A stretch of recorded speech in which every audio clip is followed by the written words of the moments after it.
Hi, welcome to Sabbath School Daily, where we have been studying from this lesson right here, God's mission, my mission. This week we've studied from lesson number 8, which has the title, Mission to the Needy, and today is Final Thought Friday, where we come together, read the quotes that the lesson today provided, and think about what we've learned this week. Today's lesson provides one quote that really adds, it really completes what we've studied this week.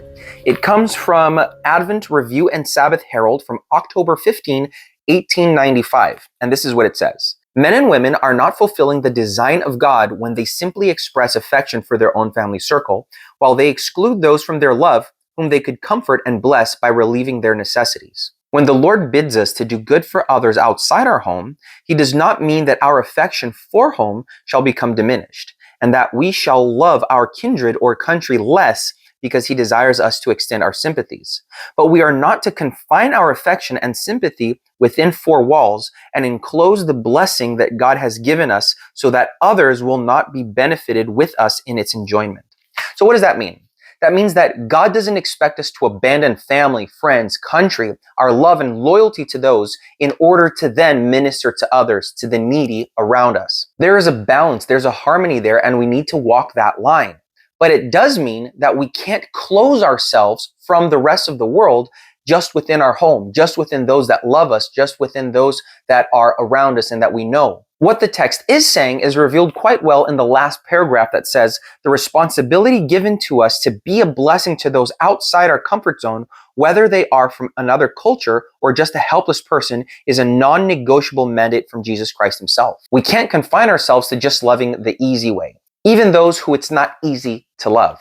Today's lesson provides a few questions, and I really think that it's important to go through these questions. The first question is, what is your own comfort zone, and why must you be willing to step outside of it when necessary? I'll give you one answer, because Jesus is not found within the comfort zone. He is out there. He is in the difficult areas of the world, in the difficult communities, in the difficult situations. And so if we just stay in our own little comfort zone, in our own little bubble, it will be very difficult to actually relate to Christ because He is out there.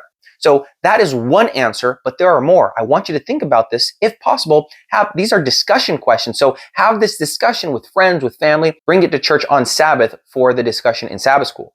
The second question is, what are the implications of the incident when Jesus was called a glutton and a drunkard and a friend of tax collectors and sinners? That's in Matthew 11, verse 19. What was Jesus doing that would have brought that accusation, and what does it teach us about mission? One answer to this question is that we have to be very careful not to play the politically correct game when it comes to mission. Because just like Jesus here, we might be dealing and relating to people that aren't the most reputable. That's what He did here, and that's why He was accused of that.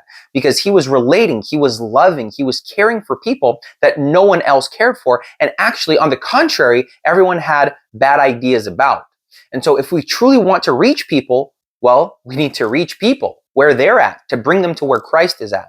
So maybe a question here for you is, if someone that isn't the most reputable, and I'll just leave it at that, I want you to fill in the blanks, if that person walks into your church, what would happen? Would your church, and by church, I don't mean the building, I don't mean the institution, I mean you and your brothers and sisters that belong to that fellowship, to that community, how would you treat that person? How would you deal with that person? There's a lot to be said there because on one hand, you have to be careful. You don't know what is going on. You don't know the life situation. And that's why we need to educate ourselves. How can we deal with people that we don't know? That's a good thing to learn. But would that person feel welcome? Would that person find help? We're talking about helping the needy. And if that person demonstrates any traits of being in need, how can we help them? So think about that. Think about the implications of this question and what it means for you and for your church community. The third question that appears here is, to what extent should a Christian engage in the celebrations of non-believers? How might Christians do that without compromising biblical principles? This is a loaded question, and we could honestly go pretty deep into it. So if you have any questions, please drop them down below, and I'd love to, perhaps in another video or then writing, we could address those questions. But suffice it to say that there are two extremes here. One is compromising biblical beliefs, and the other is indoctrinating our own opinions. And both are quite dangerous. You'll remember that in the Bible, we're told not to go to the right or to go to the left. What does that mean?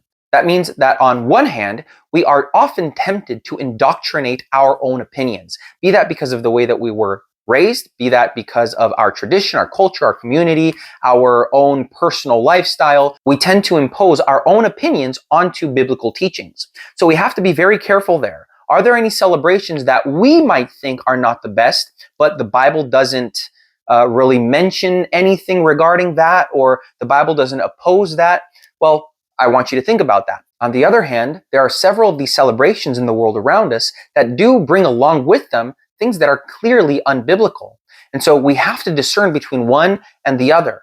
Now, again, this is a loaded question and we can talk about it for quite a long time. So if you do have any particular questions about it, then drop them down below and we'll address them. But if not, I want you to discuss this with your friends, with your family, and at church in your Sabbath School study group.